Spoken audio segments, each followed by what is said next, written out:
The Rule of Names.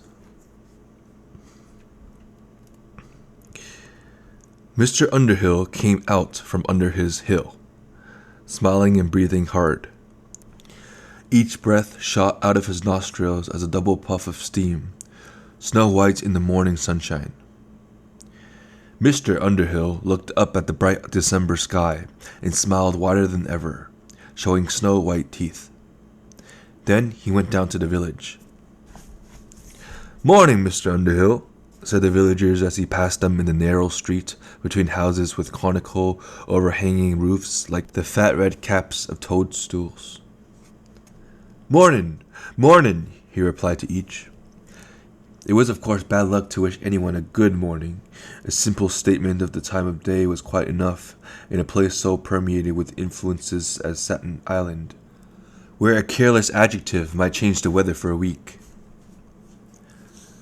All of them spoke to him, some with affection, some with affectionate disdain. He was all the little island had in the way of a wizard, and so deserved respect. But how could you respect a little fat man of 50 who waddled along with his toes turned in, breathing steam and smiling? He was no great shakes as a workman either. His fireworks were fairly elaborate, but his elixirs were weak. Warts he charmed off frequently, reappeared after 3 days. Tomatoes he enchanted grew no bigger than cantaloupes. In those rare times when a strange ship stopped at Satin's harbor, Mr. Underhill always stayed under his hill, for fear, he explained, of the evil eye. He was, in other words, a wizard the way Walid Guin was a carpenter, by default. The villagers made do with badly hung doors and inefficient spells for this generation, and relieved their annoyance by treating Mr. Underhill quite familiarly, as a mere fellow villager. They even asked him to dinner. Once he asked some of them to dinner, and served a splendid repast, with silver, crystal, damask, roast goose, sparkling Andrade 639, and plum pudding with hard sauce. But he was so nervous all through the meal that it took the joy out of it. And besides, everybody was hungry again half an hour afterward. He did not like anyone to visit his cave, not even the anteroom, beyond which in fact nobody had ever got. When he saw people approaching the hill, he always came trotting out to meet them. "Let's sit out here under the pine trees," he would say, smiling and waving towards the fir grove, or if it was raining, "Let's go have a drink at the inn, eh?" Though everybody knew he drank nothing stronger than well water. Some of the village children, teased by that locked cave, poked and pried and made raids while Mr. Underhill was away. But the small door that led into the inner chamber was spell shut, and it seemed for once to be an effective spell. Once a couple of boys, thinking the wizard was over on the west shore curing Mrs. Runa's sick donkey, brought a crowbar and a hatchet up there. By the first whack of the hatchet on the door, there came a roar of wrath from inside, and a cloud of purple steam. Mr. Underhill had got home early. The boys fled. He did not come out, and the boys came to no harm, though they said you couldn't believe what a huge hooting, howling, hiss, horrible bellow that little fat man could make unless you'd heard it. His business in town this day was 3 dozen fresh eggs and a pound of liver. Also a stop at Sea Captain Forgenot's cottage to renew the seeing charm on the old man's eyes. Quite useless when applied to a case of detached retina, but Mr. Underwood kept trying. And finally a chat with old Goody Guild, a Constantina's maker's widow. Mr. Underhill's friends were mostly old people. He was timid with the strong young men of the village, and the girls were shy of him. "He makes me nervous. He smiles so much," they all said, pouting, twisting silky ringlets round a finger. Nervous was a new-fangled word, and their mothers all replied grimly, Nervous my foot. Silliness is a word for it. Mr. Underhill is a very respectable wizard. After leaving Goodygold, Mr. Underhill passed by the school, which was being held to stay out on the common. Since no one on Satin's Island was literate, there were no books to learn to read from, and no desks to carve initials on, and no blackboards to erase. And in fact, no schoolhouse. On rainy days, the children met in the loft of the communal barn, got hay in their pants. On sunny days, the schoolteacher, Palani, took them anywhere she felt like. Today, surrounded by 30 interested children under 12 and 40 uninterested sheep under 5, she was teaching an important item on the curriculum: the rules of names. Mr. Underhill, smiling shyly, paused to listen and watch. Palani, a plump, pretty girl of 20, made a charming picture there in the wintry sunlight. Sheep and children around her, a leafless oak above her, and behind her the dunes and sea and clear, pale sky. She spoke earnestly, her face flushed pink by winds and words. Now you know the rules of names already, children. There are 2, and they're the same on every island in the world. What's one of them? It ain't polite to ask anybody what his name is, shouted a fat, quick boy, interrupted by a little girl shrieking, You can't ever tell your own name to nobody, my ma says. Yes, Suba. Yes, Poppy dear. Don't screech. That's right, you never ask anybody his name. You never tell your own? Now, think about that a minute, and then tell me why we call our wizard Mr. Underhill. She smiled across the curly heads and the woolly backs at Mr. Underhill, who beamed and nervously clutched his sack of eggs. 'Cause he lives under a hill, said half the children. But is it his true name? No, said the fat boy, echoed by little Poppy shrieking, No! How do you know it's not? 'Cause he came here all alone, and so there wasn't anybody who knew his true name, so they can tell us, and he couldn't. Very good, Suba.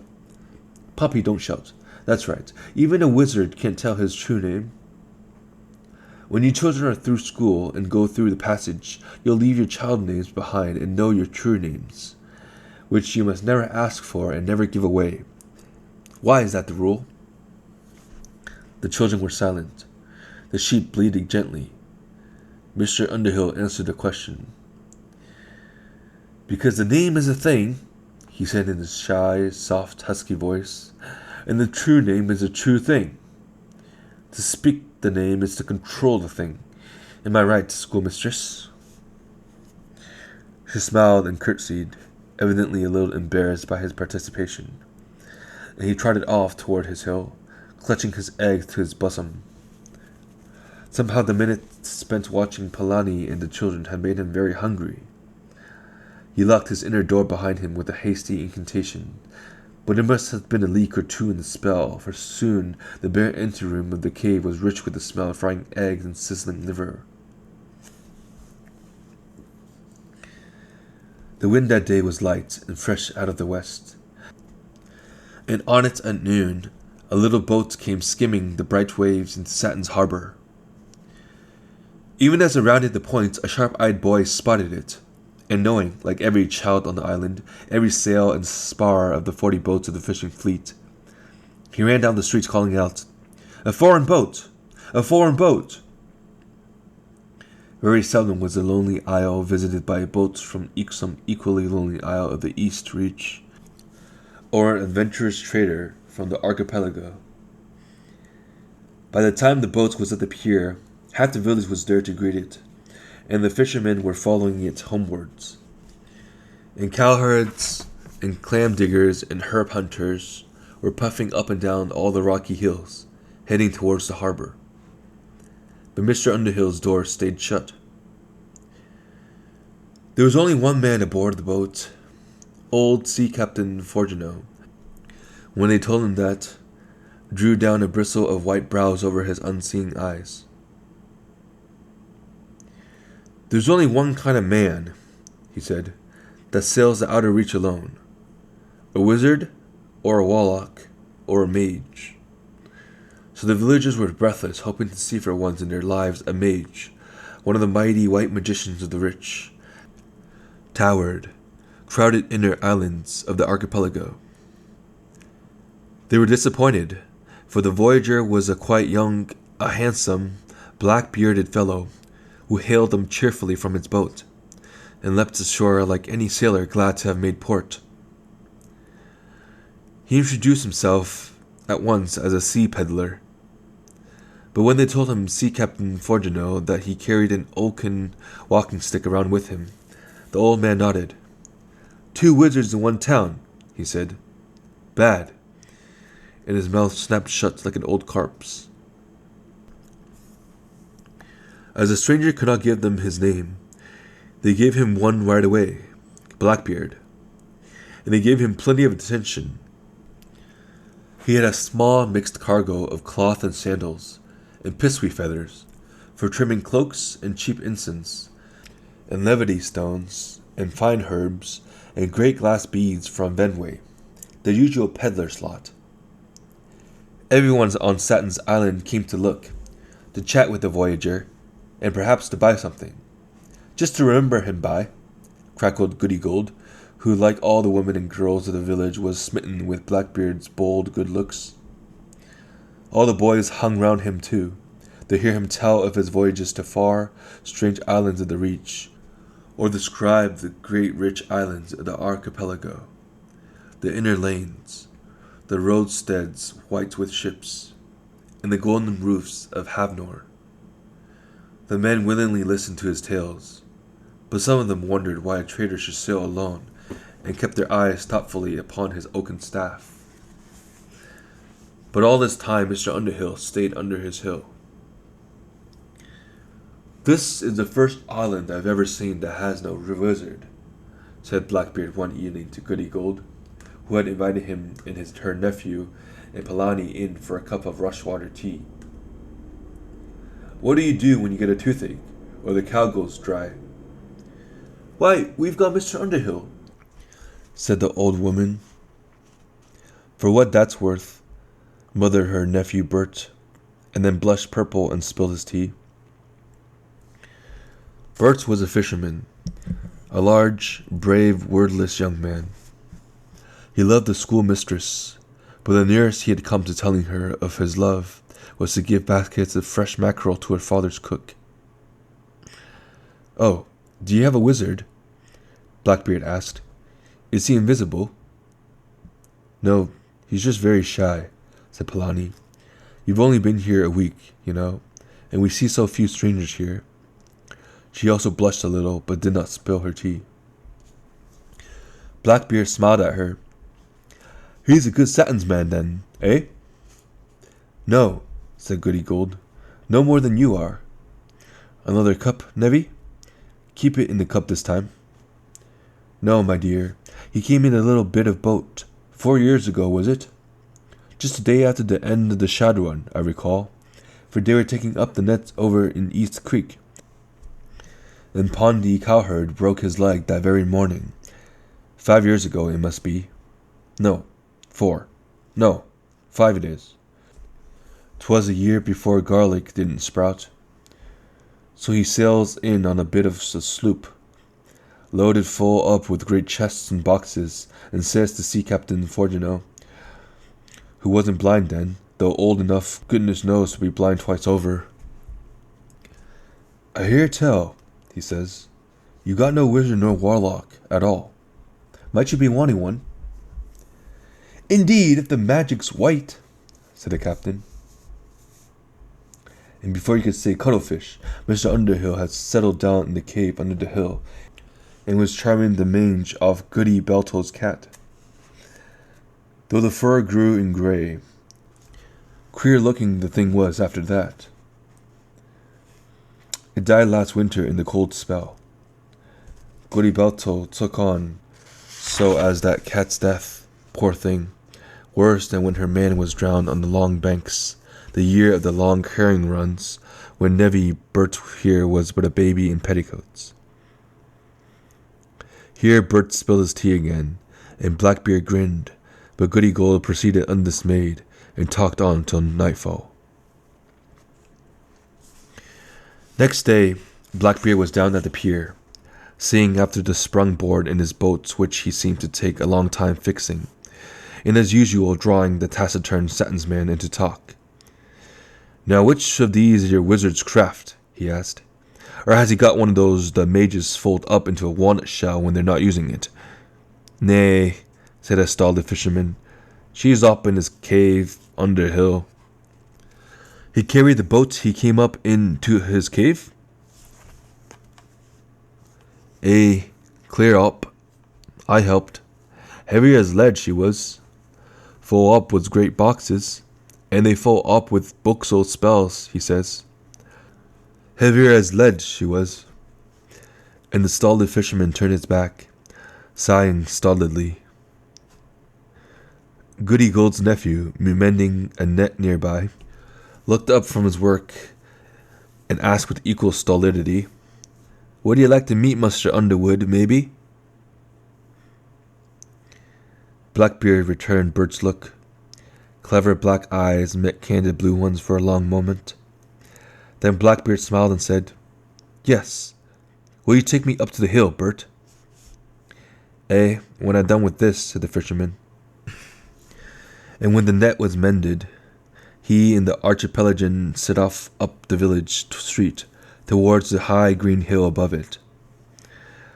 But as they crossed the common, Blackbeard said, "Hold on a while, friend Bert. I have a tale to tell you before we meet your wizard."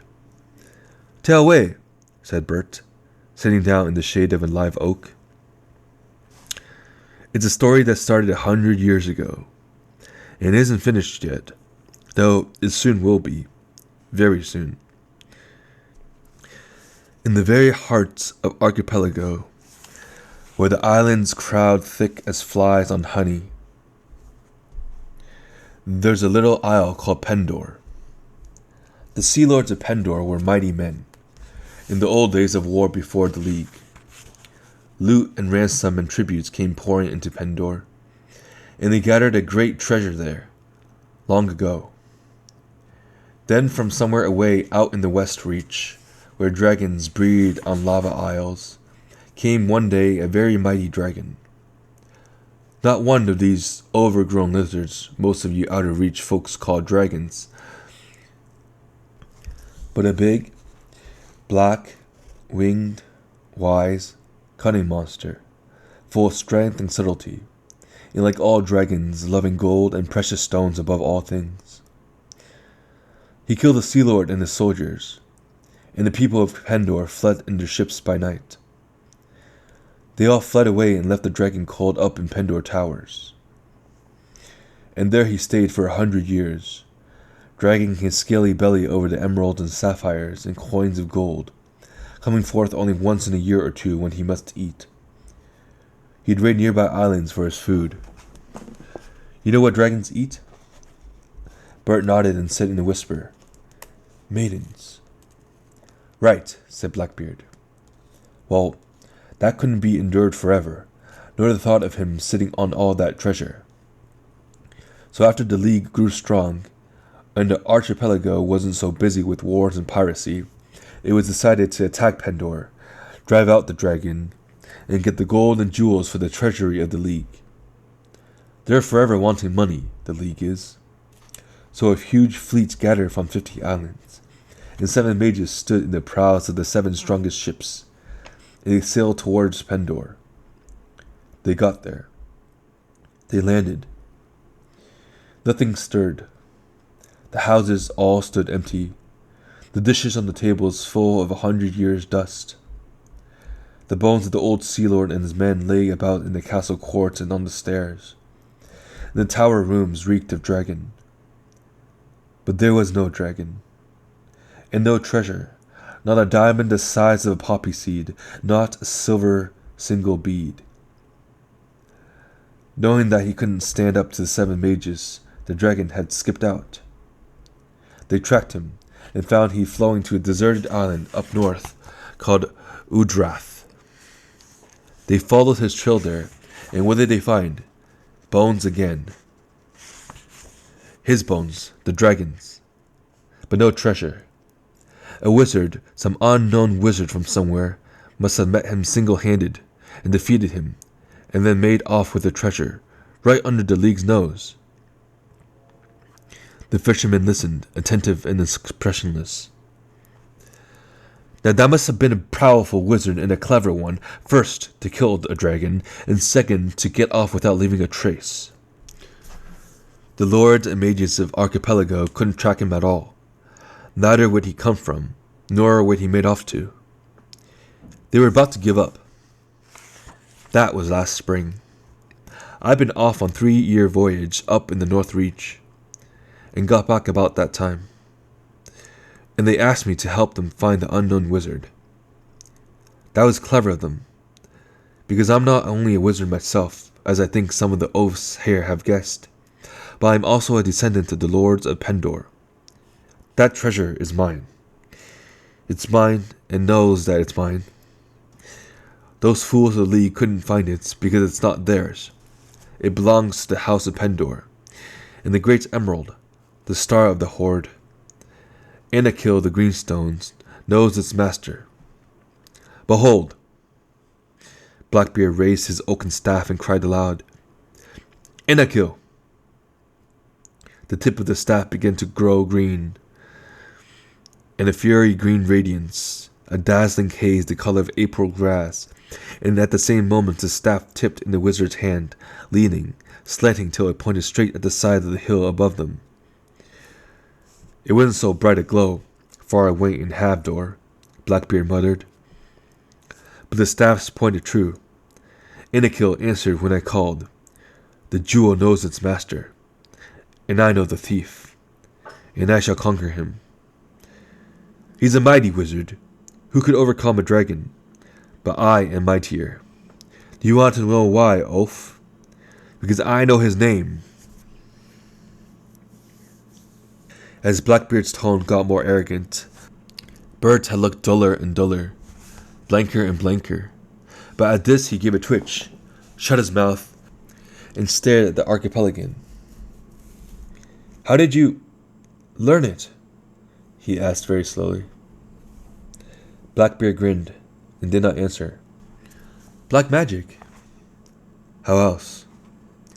Bert looked pale and said nothing. I am the Sea Lord of Pendor, oaf, and I will have the gold my fathers won, and the jewels my mothers wore, and the greenstone, for they are mine. Now, you can tell your village boobies the whole story after I have defeated this wizard and gone. Wait here, or you can come and watch if you're not afraid. You'll never get the chance again to see a great wizard in all his power. Blackbeard turned, and without a backward glance strode off the hill and towards the entrance to the cave. Very slowly, Bert followed. A good distance from the cave he stopped, sat down under a hawthorn tree, and watched. The Archipelagan had stopped. A stiff, dark figure alone on the green swell of the hill before the gaping cave mouth, he stood perfectly still. All at once he swung his staff over his head, and the emerald radiance shone about him as he shouted, Thief! Thief of the Horde of Pendor! Come forth! There was a crash, as of dropped crockery, from inside the cave, and a lot of dust came spewing out. Scared, Bert ducked. When he looked again, he saw Blackbeard still standing motionless, and at the mouth of the cave, dusty and disheveled, stood Mr. Underhill. He looked small and pitiful, with his toes turned in as usual, and his small bow legs in black tights, and no staff. He never had one. Bert suddenly thought. Mr. Underhill spoke. Who are you? He said in his husky little voice. I am the Sea Lord of Pendor, thief, come to claim my treasure. At that, Mr. Underhill slowly turned pink, as he always did when people were rude to him. But he then turned something else. He turned yellow. His hair bristled out. He gave a coughing roar, and it was the yellow lion leaping down the hill at Blackbeard, white fangs gleaming. But Blackbeard no longer stood there. A gigantic tiger, color of night and lightning, bounded to meet the lion. The lion was gone. Below the cave all of a sudden stood a high grove of trees, black in the winter sunshine. The tiger, checking himself in mid-leap just before he entered the shadow of the trees, caught fire in the air, became a tongue of flame lashing out at the dry, black branches. But where the trees had stood, a sudden cataract leapt from the hillside, an arch of silvery crashing water thundering down upon the fire. But the fire was gone. For just a moment before the fisherman's staring eyes, two hills rose. The green one he knew, and a new one, a bare brown hillock ready to drink up the rushing waterfall. That passed so quickly it made Bert blink. But after blinking he blinked again, and moaned, for what he saw now was a great deal worse. Where the cataract had been, there hovered a dragon. Black wings darkened all the hill, steel claws reached groping, and from the dark, scaly, gaping lips fire and steam shot out. Beneath the monstrous creature stood Blackbeard, laughing. "Take any shape you please, little Mr. Underhill," he taunted. "I can match you, but the games grows tiresome. I want to look upon my treasure, upon Innikill. Now, big dragon, little wizard, take your true shape. I command you by the power of your true name, Evald." Bert could not move at all, not even to blink. He cowered, staring whether he would or not. He saw the black dragon hanging in the air above Blackbeard. He saw the fire lick like many tongues from the scaly mouth, the steam jet from the red nostrils. He saw Blackbeard's face grow white, white as chalk, and the beer-fringed lips trembling. "Your name is Evald." "Yes," said a great husky, hissing voice. "My true name is Evald, and my true shape is this shape." But the dragon was killed. They found dragon bones on Udrath Island.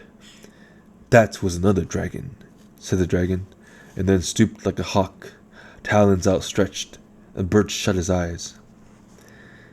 When he opened them, the sky was clear, the hillside empty, except for a reddish, blackish, trampled spot, and a few talon marks in the grass. Bert the fisherman got to his feet and ran. He ran across the common, scattering sheep to right and left, and straight down the village street to Polani's father's house. Polani was out in the garden, weeding the nasturtiums. "Come with me!" Bert gasped. She stared. He grabbed her wrist and dragged her with him. She screeched a little, but did not resist. He ran with her straight to the pier, pushing her into his fishing sloop, the Queenie, untied the painter, took up the oars and set off rowing like a demon. The last that Sutton's Island saw of him in Polani was a queen's sail vanishing in the direction of the nearest island westward. The villagers thought they would never stop talking about it. How Goody Gold's nephew Bert had lost his mind and sailed off with the schoolmistress on the very same day that the peddler's Blackbeard disappeared without a trace, leaving all his feathers and beads behind. But they did stop talking about it 3 days later. They had other things to talk about when Mr. Underhill finally came out of his cave. Mr. Underhill had decided that since his true name was no longer a secret, he might as well drop his disguise. Walking was a lot harder than flying, and besides, it was a long, long time since he had had a real meal.